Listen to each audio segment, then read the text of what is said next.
Hi, this is Donniel Hartman and Yossi Klein Halevi from the Shalom Hartman Institute. And this is our podcast, For Heaven's Sake, Israel at War, day 298.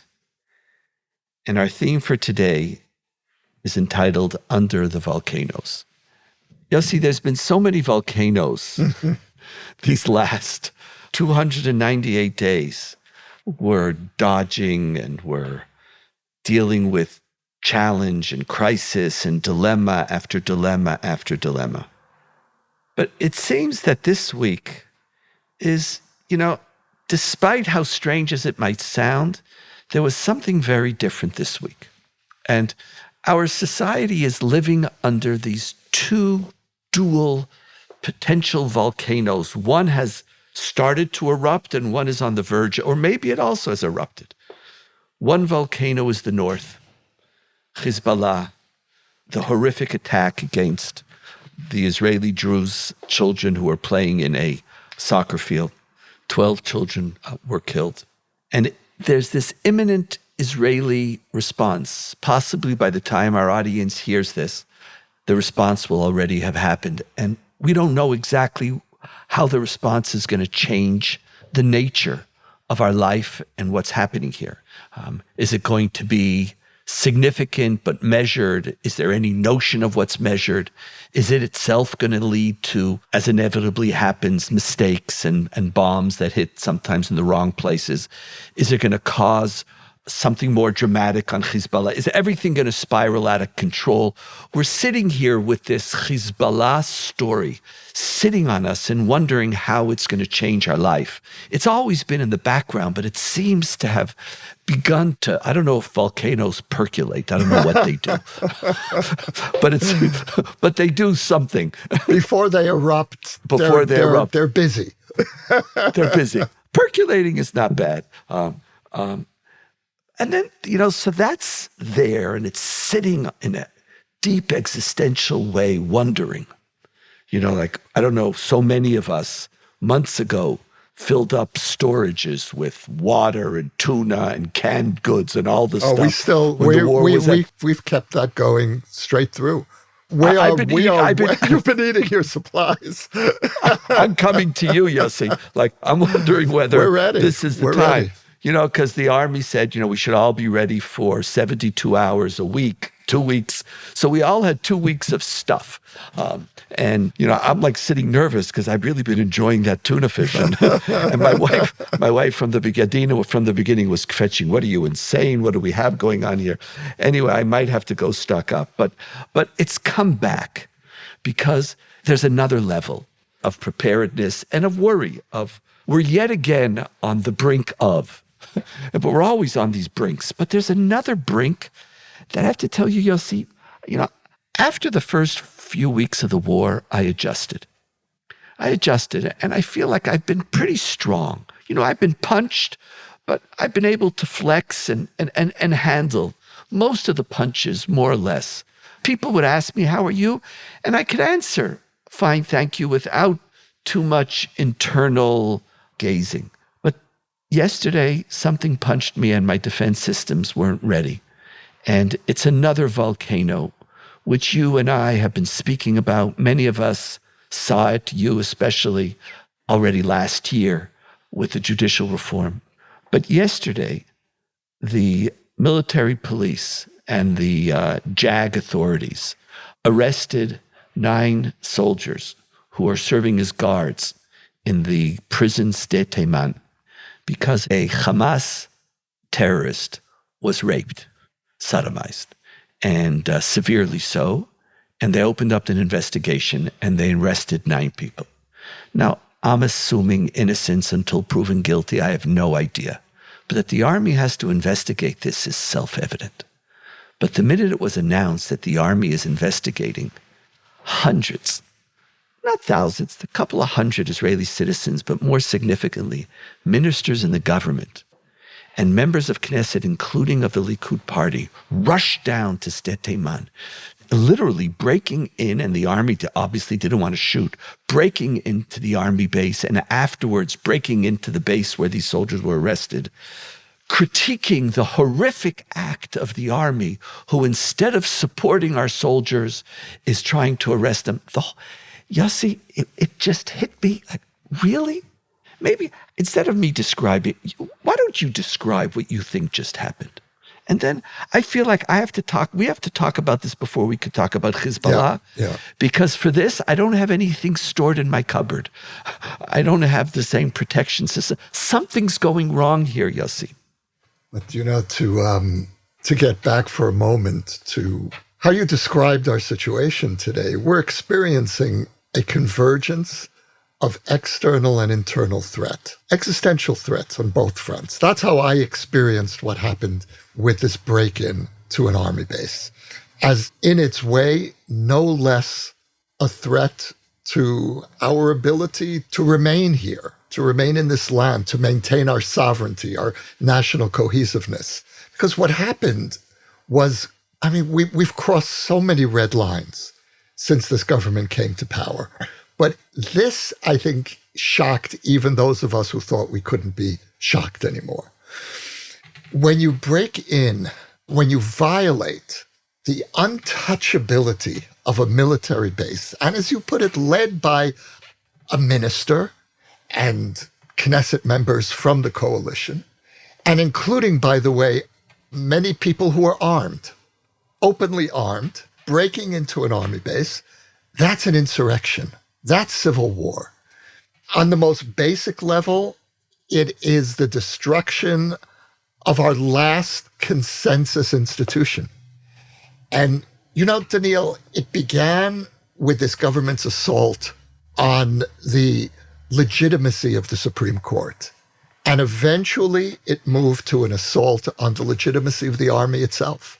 The army has no right to investigate soldiers for alleged crimes that violate every IDF norm. The army has no right to hold these people in a prison on an army base. And ultimately, the army has no right to protect the integrity of its space from civilians barging in, breaking down the gates, beating soldiers. And so... What were they doing, Yossi? What is the protest, as you understand it? They were establishing a hierarchy of values. And in the name of defending the soldiers, they're tearing apart the army. They're tearing apart the basis of the social solidarity that makes the army possible.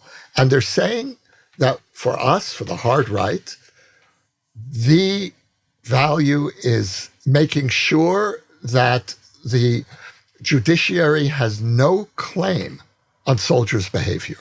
The army has to be completely off limits to moral restraint.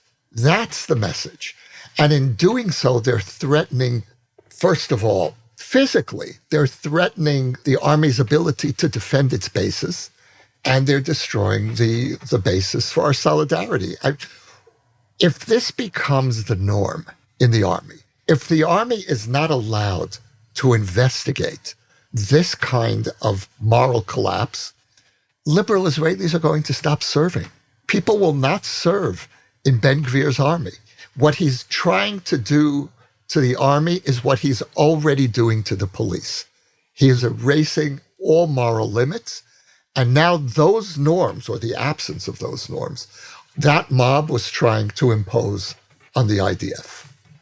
I know it's a few minutes late, but to our audience, this podcast, Yossi, you and I, and the whole Hartman Institute, our vision of love of Israel does not entail whitewashing and telling the good story. Let me tell the good story so that you could be happy. My father used to, alav shalom, blessed memory, used to say, Israel's not a nachas machine. Israel's not what's supposed to make you feel nachas, means makes you supposed to feel good. But for us, Zionism and love of Israel is about a real partnership in what this country is about. That's what it's about. It's about looking at the good, looking at the challenging, looking at the bad, and understanding where we are. And like every week, you and we had no choice. This has had a profound impact on our experience as Israelis right now. And so I apologize. we are looking at a deep underbelly of Israeli society. Now, I don't want to exaggerate. It's not huge. Wasn't everybody. But what's different is that this is at the heart of the coalition. Exactly. And what makes it even, exactly. It's That's at the heart. the point. You see, what you really are seeing now is every society has fringes. Every society has nutcases. Every society has evil people. Every society has people who are beyond the red lines. And that's part of our story. And it's every society, and we're not exempt from it. But part of what's happened is that some of these, I don't even know what name to call them, they're not at the fringe. This is the deep consequence of bringing Smotrich and Ben-Gvir into the heart of the government. And it's not just Ben-Gvir and Smotrich. They're normalizing an ideology. Right. They're normalizing it. There's members of the Likud party. Even one of the ministers of the Likud turned to this other minister and said, which party are you in?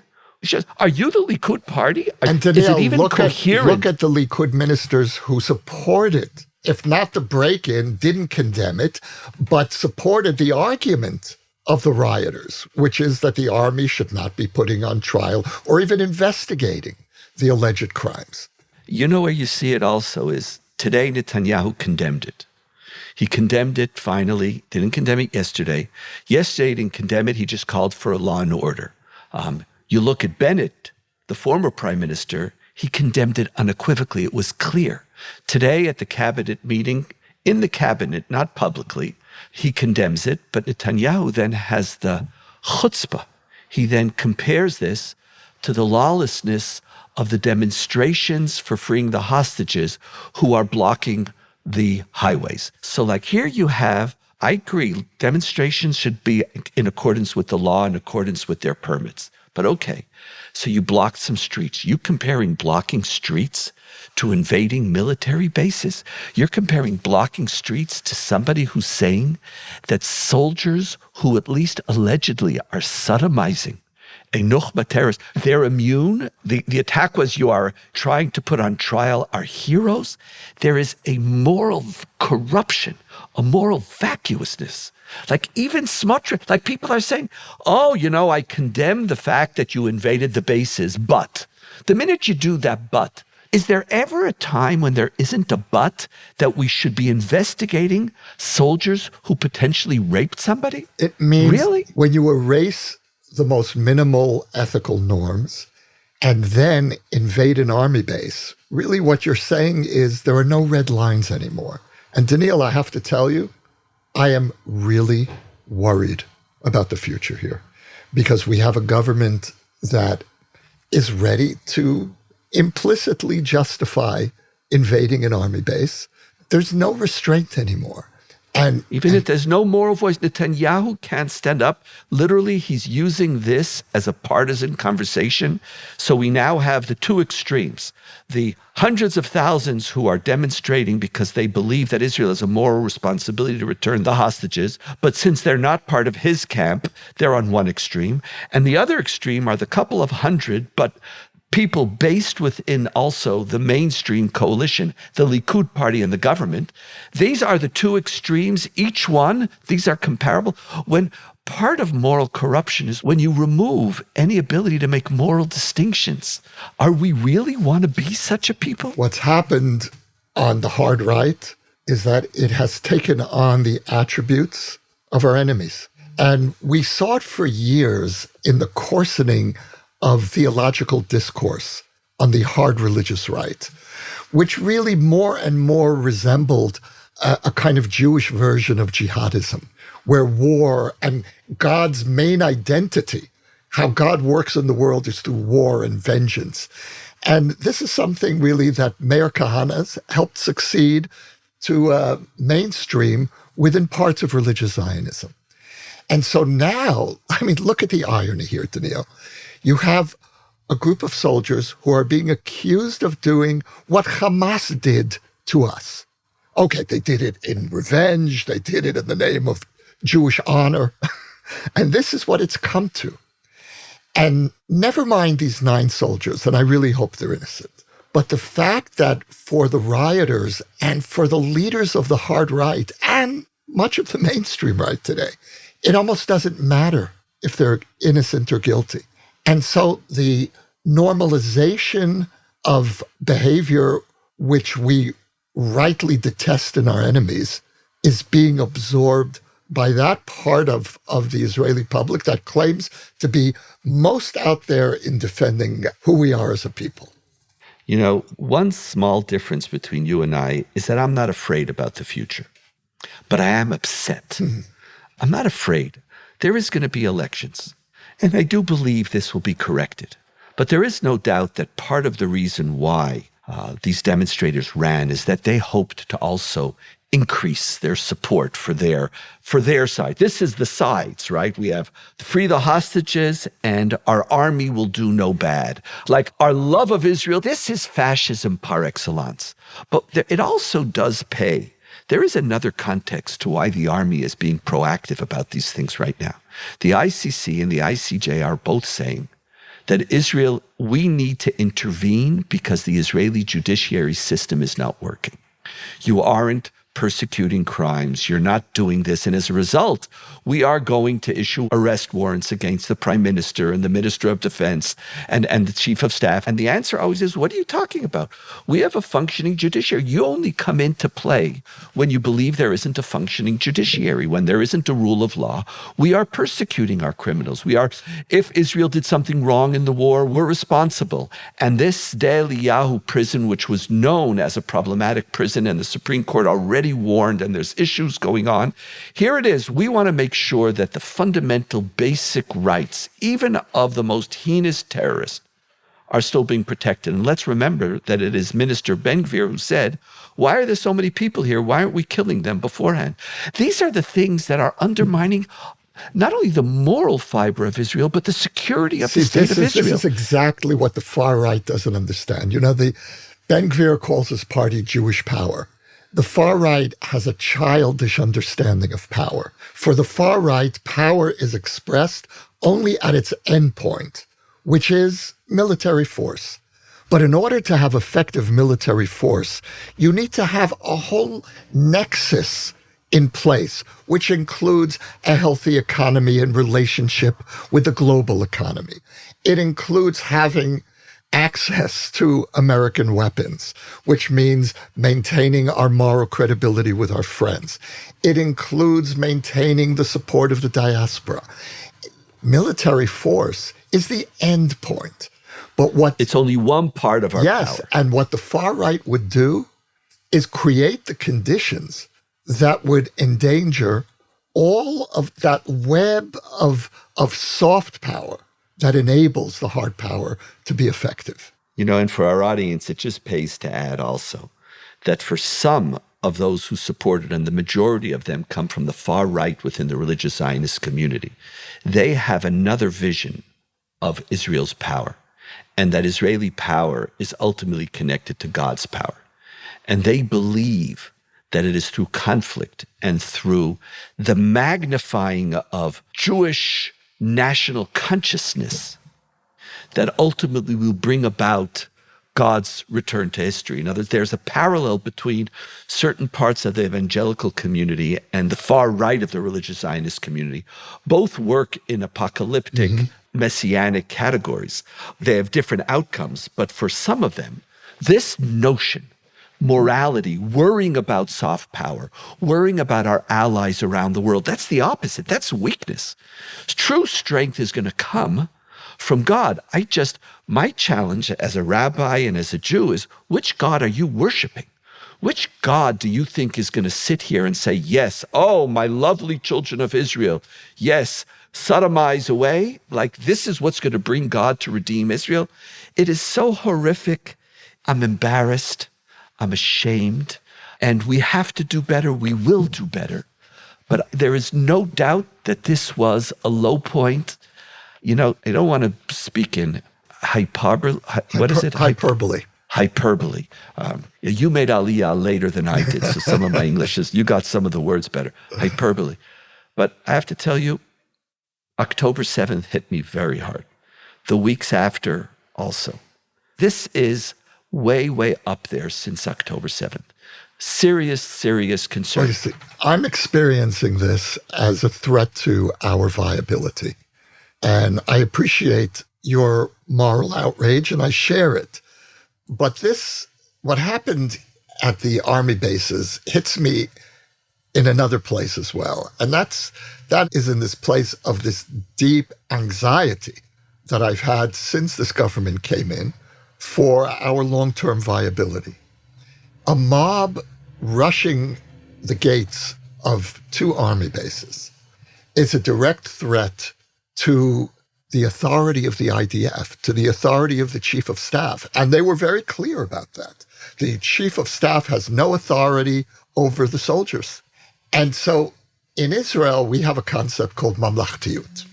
Mamlachtiyut is a very hard term to translate into English. I would call it something like the dignity of the state, protecting the integrity and dignity of the state and its institutions.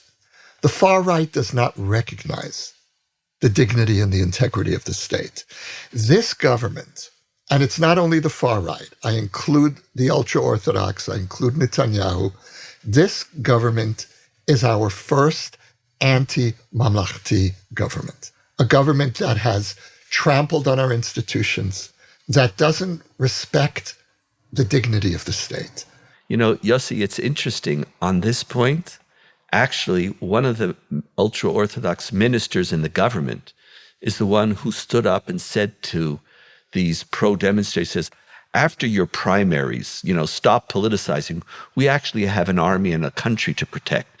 Make sure that you don't destroy it all. Unbelievable. So they actually had some recognition that this went too far. When the army has to be defended politically by an ultra-Orthodox minister, that tells you where we are. Now, what's also interesting is that the guy who led the charge at the army base, at Tzvi Sukkot, is Ben Gvir's closest advisor, a Knesset member as well, who did not do the army.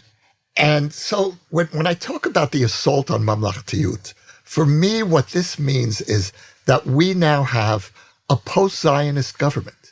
And there's an irony here, because this is the ultra-nationalist government. This is the most nationalist government we've ever had. But ideologically, if you don't respect the institutions of the state, you really are moving into the ultra-Orthodox camp, where there's always a higher value than the dignity of the state.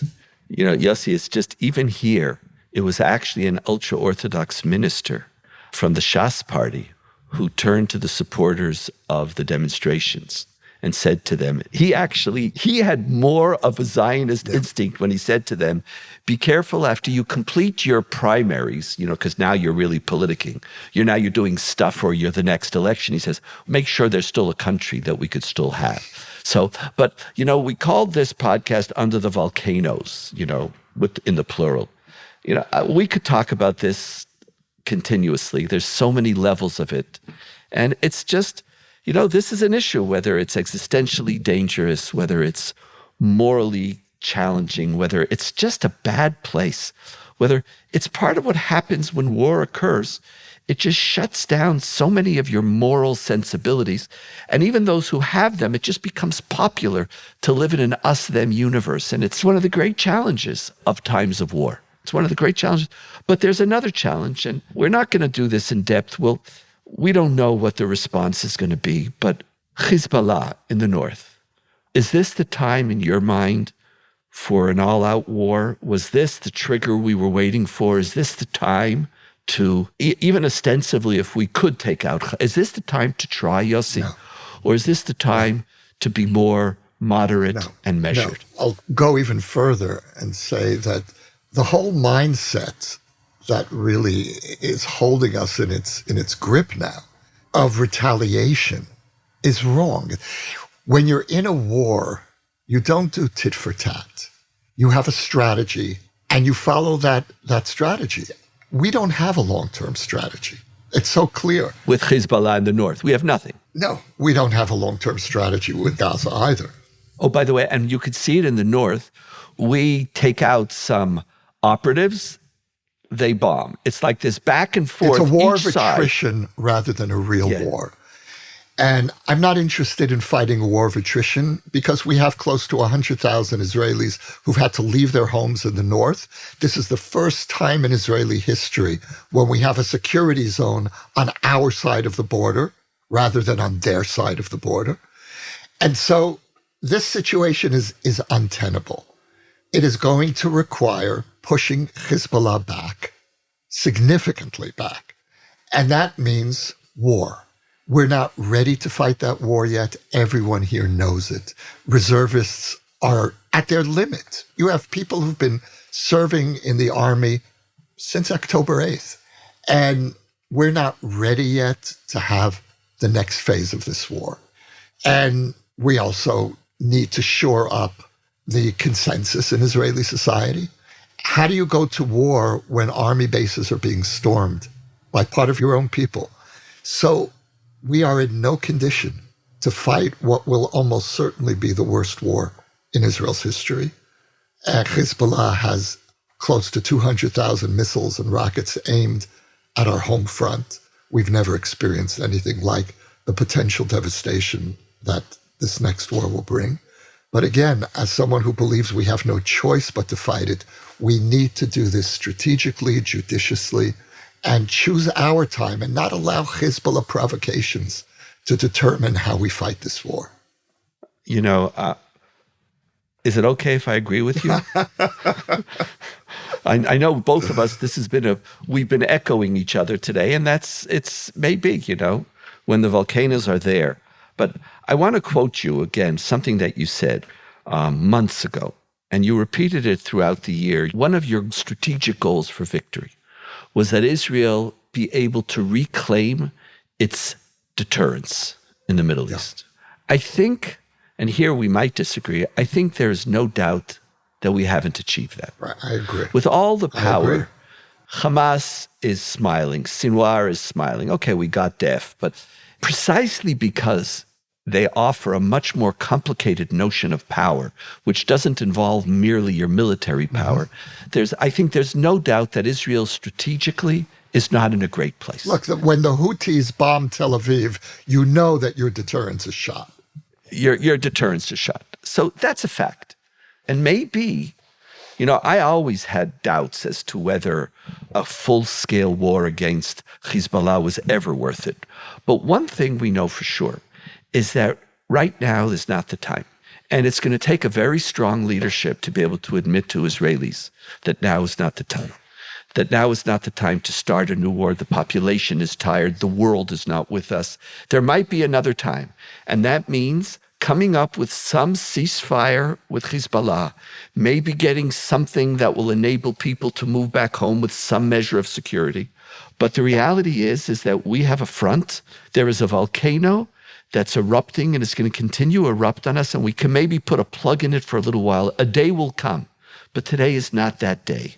And maybe you need another government, a government which has much greater support, a government which the country recognizes in a greater level, a country that, or even an army. The army officers, there's so much instability right now. If we want to reclaim a space, you also have to build it. We're 77 years young now. We're not going to, in this 1 year, fix all of these challenges. And it turned out that Hamas was much harder. Maybe after we have the Sunni coalition, we can go back and deal with this. But right now, we have to come up, hopefully, what the government is saying. And here I actually have greater confidence in Netanyahu, because he doesn't like using too much power. There's going to be a response. I hope it's not too extreme. I hope it communicates something. How, though, we bring this two-front war or multiple-front war, not to a closure, but to some cessation for us to be able to begin to plan and to come up with a more significant strategy, that's a very, very difficult question. And one thing I know for sure, we don't have politicians who speak honestly enough and who speak often enough to the population to be able to earn their trust again, which puts us in a deep angst. Yossi, last thoughts before we conclude. We're used to speaking here in the last months of a multi-front war. 6 fronts, 7 fronts, if you include Iraq, Yemen. But what happened at the army bases has opened up a new front, an internal front.